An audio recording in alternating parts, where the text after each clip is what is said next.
ரித்திகா, அது சாம்பிராணிமா. கற்பூரம் அங்க இருக்கு பாரு. அதுல எல்லாம் ஒரே மாதிரியா இருக்கனால சரியா கவனிக்கல.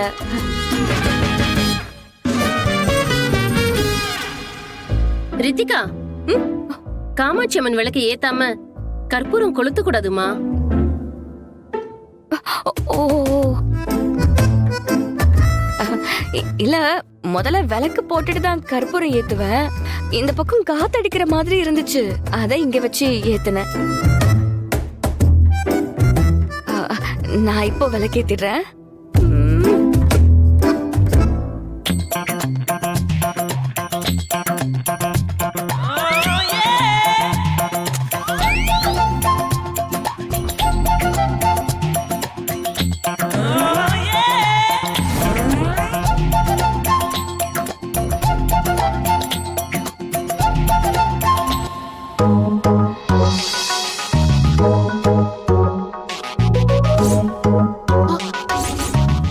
ரித்திகா, எந்த கையில பிடிக்கிறமா?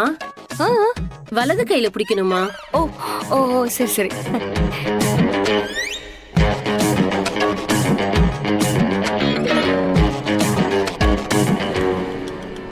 மங்களம் ஜயா மங்களம், மங்களம் ஜயா மங்களம், மங்களம் ஜயா மங்களம். கடவுளே, இந்த குடும்பத்துல இருக்கிற எல்லாரும் நல்லா இருக்கணும். முக்கியமா எங்க வீட்டோட ஆணி வேர் எங்க இந்திராணி நல்லா இருக்கணும். என்ன மாதிரி ஒருத்திய இந்த வீட்டுக்கு மருமகளா கூட்டிட்டு வந்ததுக்கு நான் காலம் முழுக்க இந்த குடும்பத்தோட காலடியிலேயே கிடக்கணும். Sari